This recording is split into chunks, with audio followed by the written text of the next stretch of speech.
दहाड़ के लड़ेंगे, ललकार के लड़ेंगे, अपनी बेटी को बचाने के लिए, अपनी खेती को बचाने के लिए हर उस स्तर पर जाकर के लड़ेंगे जिस स्तर पर भारतीय जनता पार्टी कभी सोची नहीं होगी उस स्तर। तो अपमान के बदले हमने भी उनको अंधराचार्य बोला। मतारी बहन का गाली नहीं दिया था पत्रकार जी, जो नीच आप हमको बोले तो हमने अंधे को अंधा कह दिया, लेकिन वो संदेश था कि इस देश में जो भी भारतीय जनता पार्टी की क्रूरता के खिलाफ मुखरता से बोलेगा, लड़ेगा, उसके लिए वो तमाम छात्र, तमाम नौजवान, तमाम राजनीतिक दल एकजुटता से लड़ेंगे। ये बहुत बड़ा संदेश। हम अगर डर जाएं, हम अगर चुप हो जाएं, तो फिर हमको कौन हिस्सा हमको दिलाना। यहाँ तो छीनने वाली सरकार है, यहाँ तो डरवाने वाली सरकार है, यहाँ तो जेल भेजने वाली सरकार। उनके बोल देने भर से हमारे अंदर अपार ऊर्जा आई है पत्रकार। अब तो और स्पीड में हम लोग लड़ेंगे और लड़ाई का स्पीड तेज, जेल में डाल देंगे जिससे अन्य लोगों का दमन किया गया। आपसे बता रहे हैं, तमाम विपक्षी दलों के लोग न जाने कहाँ से पूरे देश भर में एक बड़ा आग का शोला बन गया।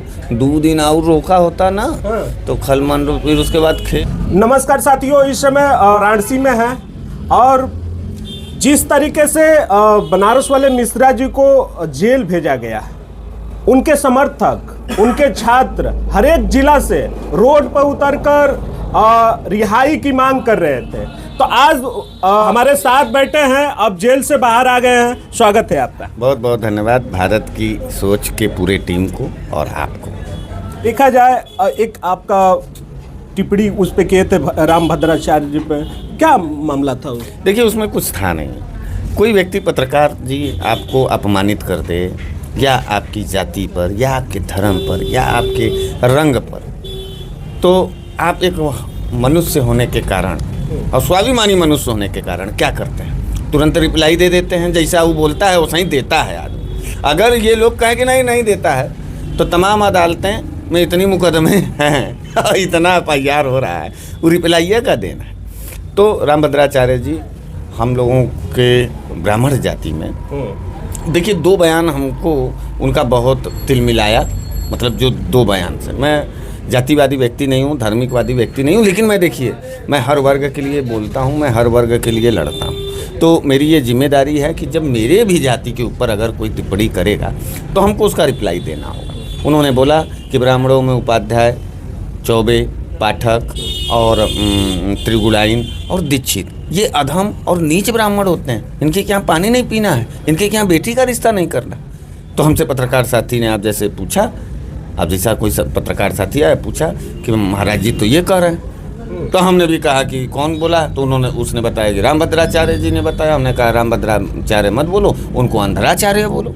वो आनरों के आचार्य हैं, वो सरकारी आचार्य हैं, वो सरकारी साधु हैं, वो सरकारी संत हैं, वो सरकारी जगत गुरु हैं। तो सरकार के पक्ष में बोलना और फिर धर्म का लबादा ओढ़ना, तो ये दुमुहावा काम क्यों?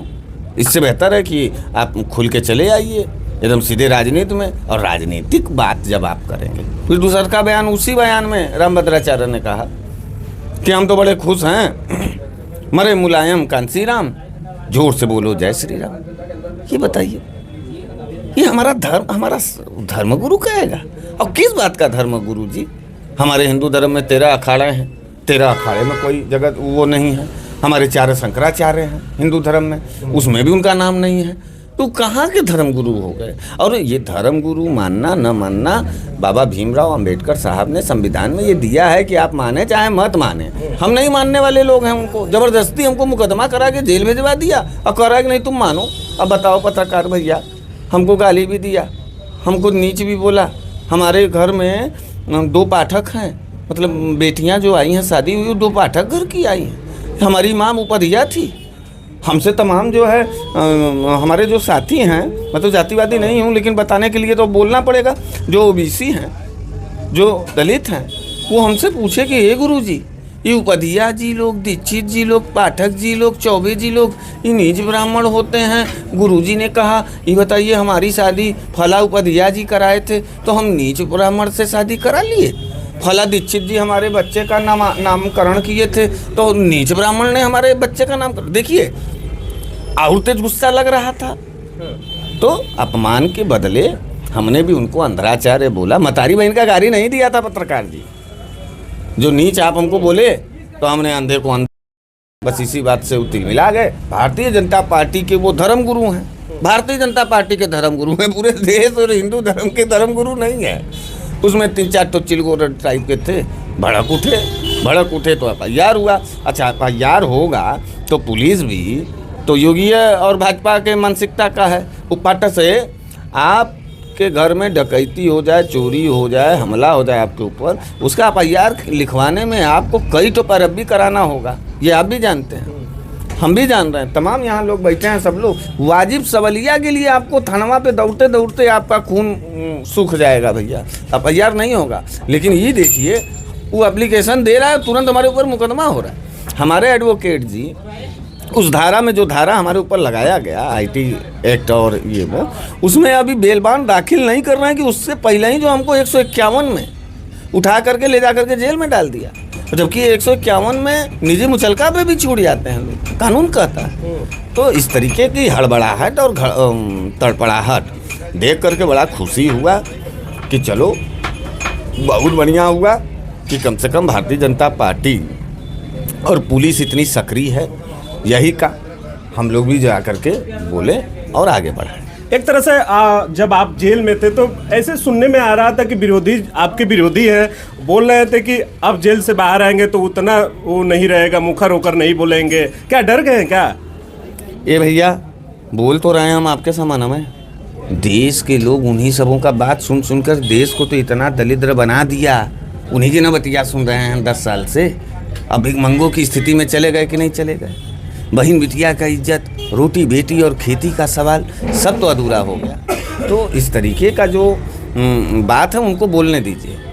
हम दहाड़ने वाले लोग हैं, हम संविधान के आधार पर अपनी अस्मिता, अपनी इज्जत और अपने हक और हिस्सा को मांगने वाले लोग हैं। हम अगर डर जाएं, हम अगर चुप हो जाएं, तो फिर हमको कौन हिस्सा हमको दिलाना? यहाँ तो छीनने वाली सरकार है, यहाँ तो डरवाने वाली सरकार है, यहाँ तो जेल भेजने वाली सरकार। तो हमको अपने पूर्वजों को याद करते हुए उनके बागी तेवर का स्मरण करना है और लड़ आना है, और लड़ते रहेंगे। उनसे कहिए कि वो हमारे ऊपर दमन करते रहें। डर तो वो सब गए पत्रकार, वो सब सोचे ना कि बस जेल में डाल देंगे, जिससे अन्य लोगों का दमन किया गया। आपसे बता रहे हैं, तमाम विपक्षी दलों के लोग न जाने कहाँ से पूरे देश भर में एक बड़ा आग का शोला बन गया। 2 दिन और रोका होता ना तो खलमन, फिर उसके बाद खेल एक तरह से बयान भी आपका सोशल मीडिया पे हम सुने कि उसमें भी कार्यकर्ता बना लिए क्या? अरे और का जो है, वहाँ मैं नेता हूँ, मैं नेता हूँ, मैं लोगों को विचारों को सुनता हूँ, मैं उनसे अपने विचारों को शेयर करता हूँ। मैं गया अंदर, वहाँ भी जो है हमारे तमाम लोग, हमको प्यार से जानने और मिलने वाले लोग मिले। आप लोगों के माध्यम से जो ये बात होती है, तो वो अब ना जेलवा गए हैं, और हम बोल रहे हैं पिछले 10 साल से ना, तो वो भाई हमसे मिले और वहाँ हमने बताया कि देखो 151 में हमको क्रूरता के साथ जेल भेज दिया। वो सब भी एकदम खड़बड़ाए हैं। हजारों मिला कार्यकर्ता बनाए हम अपना, तो बाहर निकलेंगे एकदम विचारों की क्रांति का गोला फेंकेंगे, सब निस्तनाबूद कर देंगे। जो है कोई एक गाना चलता है कि आज जेल हुई काल बेल हुई, परसों से वह खेल हुई का। हाँ, तो और कबू नहीं होगा तो कैसे मिलेगा रोटिया की लड़ाई हो रही कि खेलवा की लड़ाई हो रही? हम रोटियां नहीं मांगेंगे, हमको मारो 20 बार मारो, 20 बार जेल भेजो, 20 बार जलील करो, 20 बार अपमानित करो। रोटी के लिए लड़ेंगे इस देश में, दहाड़ के लड़ेंगे, ललकार के लड़ेंगे, अपनी बेटी को बचाने के लिए, अपनी खेती को बचाने के लिए हर उस स्तर पर जाकर के लड़ेंगे जिस स्तर पर भारतीय जनता पार्टी कभी सोची, उस स्तर पर जाके जवाब देंगे। अखिलेश जी जो सपा के राष्ट्रीय अध्यक्ष है, और उनका भी ट्वीट आता है, एक तरह से प्रेस वार्ता में अचानक बोल दिए मिश्रा जी, क्या कहेंगे उनके लिए? देखिए, मैं आदरणीय अखिलेश यादव जी को हृदय से बहुत धन्यवाद देता हूं, अपने परिवार के साथ धन्यवाद देता हूं, अपने संघर्षों के साथी के साथ धन्यवाद देता हूं। और मैं इसीलिए अखिलेश यादव जी को, युवाओं में एक बहुत बड़ा क्रेज है। लोग तो आजकल के जो भाजपा के नेता हैं वो मीडिया के सहारे अपना TRP बनाते हैं, लेकिन अखिलेश यादव जी वास्तविक रूप से नौजवानों के धड़कन है, नौजवानों के दिलों के राजा है। और यही कारण है कि वो सबसे छोटी सी छोटी दमन और सबसे छोटी सी छोटी उत्पीड़न को भी पैनी निगाह रखता है।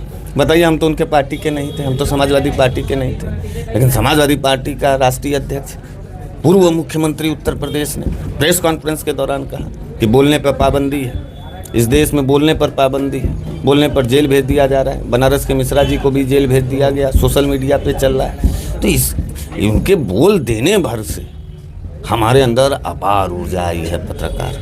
अब तो और स्पीड में हम लोग लड़ेंगे और लड़ाई का स्पीड तेज है। क्या आप मिलने जाएंगे क्या? अरे ये भी आप कहने की बात करें, विपत्ति में जो हमारे साथ खड़ा हो गया, विपत्ति में जो हमारे लिए आवाज़ उठा दिया, ये सवाल है कि मिलने। एक वीडियो में आपका फोन भी उनका आया था, अखिलेश जी का। जी, उनका भी और आदरणीय शिवपाल चाचा जी का भी आया था। सबका आशीर्वाद मिला। मैं बहुत जल्द तत्काल जाऊंगा, चूँकि अभी इधर कोर्ट का और भी जो मुकदमे लगे हैं तो कोर्ट का दबाव है, और कोर्ट के दबाव में हम लोग जो है मतलब जैसे कोर्ट तो जाना है ना, एडवोकेट्स हैं, सब लोग हैं, तो इधर 2-3 दिन है, लेकिन बहुत जल्द से जल्द, जल्द से जल्द मैं समाजवादी पार्टी कार्यालय जाऊंगा और अपने विपक्ष के अपने नेता को हृदय से धन्यवाद दूँ। लास्ट में जाते तरीके से हर एक जिले से युवा रोड पर, छात्र रोड पर आकर आपकी रिहाई की मांग कर रहे हैं, तो उस युवाओं को और छात्रों को क्या कहेंगे? देखिए, बहुत बहुत धन्यवाद है। और ये छात्र, ये नौजवान, ये सामाजिक पार्टी, सामाजिक संगठन और राजनीतिक दल के लोग ने जिस तरीके से आवाज़ उठाई, मुखरता से आवाज़ उठाई, और उनके आवाज़ों में वास्तविक आक्रोश दिख रहा था। वो आक्रोश सिर्फ हरीश मिश्रा के लिए नहीं था, उनका एक साफ संदेश था कि इस देश को बचाने के लिए, इस देश के वाजिब अधिकार के लिए दलित, गरीब, मजदूर, किसान, पिछड़ा, शोषित, वंचित लोगों के सामाजिक न्याय के लिए जो भी व्यक्ति बोलेगा, सिर्फ हरीश मिश्रा का प्रोटेस्ट नहीं था वहाँ पर, सिर्फ बनारस वाले मिश्रा जी के लिए लोग नहीं बोल रहे थे, वो तो एक माध्यम था कि हम जेल चले, लेकिन वो संदेश था कि इस देश में जो भी भारतीय जनता पार्टी की क्रूरता के खिलाफ मुखरता से बोलेगा, लड़ेगा, उसके लिए वो तमाम छात्र, तमाम नौजवान, तमाम राजनीतिक दल एकजुटता से लड़ेंगे। ये बहुत बड़ा इस संदेश को सिरोधार्य करता हूं और बताना चाहता हूं उनको कि कतई डरने की बात नहीं है, डर के आगे जीत है, और हम लोग जीतने वाले लोग हैं, जीतेंगे। ललकार के लड़ना है, ललकार के बोलना है। डर के आगे जीत है। आपने सुना, हमारे साथ बनारस वाले मिश्रा जी हैं। क्या सोचते हैं इस वीडियो को लेकर, हमें कमेंट कर ज़रूर बताएं। धन्यवाद।